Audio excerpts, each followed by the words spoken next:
நம்ம முத்து குடிக்கலைன்னு சொல்கிறாங்க. இத்தனைக்கு நீ உயிராக நினைக்கிற முத்து, ஒன்றா உயிராக தெய்வமாக உனக்காக உயிரே கொடுக்குற ஒரு முத்து குடிக்கலேன்னு கெஞ்சுறான். ஆனால் அவனை போய் பலான்னு அடிக்கிறிய என்ன? ஐயோ, மனசாட்சி இருக்காயா உனக்கு?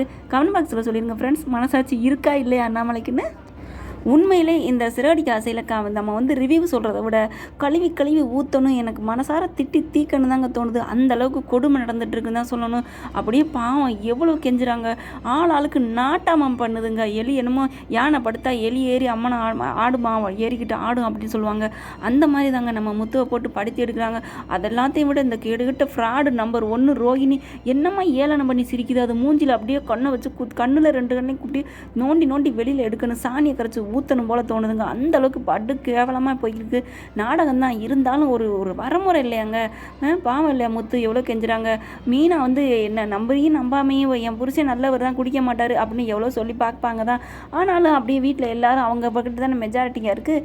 முத்து என்ன பண்ணுறாங்க, வீட்டை விட்டு வெளில போயிடுறாங்க. நான் எப்படியாவது வண்டியோடு தான் வரணும்னு சொல்லிட்டு ஒன்றும் பண்ண முடியாதுங்க. எல்லாரும் மற்ற நேரம் வந்தால் முத்து எகிரி பண்ணலாம், தப்பே பண்ணாமல் இன்றைக்கி மகிழ்மார் அடங்கி போகிற மாதிரி சூழ்நிலை உருவாக்கிட்டாங்க. ஏன்னா அந்த மாதிரி கேமரா காதால் கேட்குறதும் போய் கண்ணால் கேட்குறதும் போய் தீர விசாரிக்கிறது மெய்யின்னு சொல்லுவாங்க. ஆனால் அது வீடியோவில் பார்த்துட்டு எல்லாமே உண்மைங்கிற மாதிரி நம்புகிறாங்க. ஆனால் ரவி அவ்வளோவா கொஞ்சம் நம்பலை. அந்த மாதிரி பகலெலாம் அவன் குடிக்க மாட்டான், முத்து நல்லவன் அப்படிங்கிறதுல இந்த வீட்டில் ரவியும் நம்புறவர் தாங்க. பார்த்தீங்கன்னா வண்டி எடுக்கிறதுக்காண்டி போகிறாங்க ஸ்டேஷனுக்கு. வண்டியும் தரமாட்டோம், லைசன்ஸும் தரமாட்டோம், லைசன்ஸே நாங்கள் ரத்து பண்ண போகிறோம், அப்புறம் எப்படி வண்டியை வாங்கி என்ன பண்ண போகிற அப்படிங்கிறாங்க. சரி என் பொண்டாட்டி ஆசையாக வாங்கி கொடுத்தான்னு எவ்வளோ கெஞ்சி பார்க்குறாங்க. அப்படியே நான் குடிக்கவே இல்லை அப்படிங்கிறாங்க. அப்போ நேற்று குடித்தது இன்றைக்கி குடிக்கிறேங்கிறியா அப்படின்னு சொல்லி சிரிக்கிறாங்க. சரி போயிட்டு டீ வாங்கிட்டு வா, வடை வாங்கிட்டு வா, பண்ணு வாங்கிட்டு வா அப்படிங்கிறாங்க. இது நிறைய இடத்துல நடக்குதுங்க. ஏன் இப்படி? அவங்க ட்ரைனிங்கில் இதே முடிச்சுட்டு தான் வந்திருப்பாங்க போல இருக்குது, இந்த மாதிரி வரவங்கள படுத்தி எடுக்கணும் அப்படின்ட்டு. ஆனால் ஒரு சில இடத்துல நல்லவங்களும் இருக்காங்க, சுத்தமான தங்கமான போலீஸும் இருக்காங்க.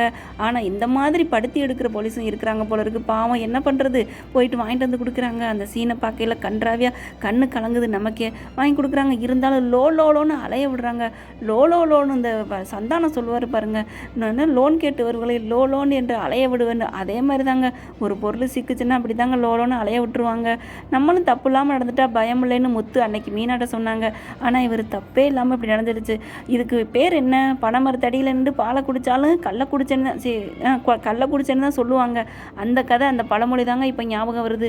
அதை விட இப்படி எல்லாரும் நம்பாமல் போனது காரணம், இது முத்து மேலே ஒரு தவறு இருக்குது. ஏன் என்னென்னா அவரோட கோவங்கிறது ஒன்று, 2வது அதை விட குடிகாரனாக இருந்ததுனால தானே. இப்போ குடிகாரனாக இல்லாமல் இருந்தால் யாரும் நம்ப போகிறதில்ல. ஏன்டா இப்படி குடிச்சிட்டியான்னு தான் கேட்டிருப்பாங்க குடிகாரன். இப்போ ரவியே இந்த மாதிரி குடிச்சிட்டாரு வண்டி ஓட்டுறான்னு சொல்லி வந்திருந்தா யாரும் நம்பியிருக்க மாட்டாங்க. அவன் குடித்ததே இல்லையே, எப்படி இது என்னன்றா நடந்துச்சு அப்படி தான் கேட்டிருப்பாங்க.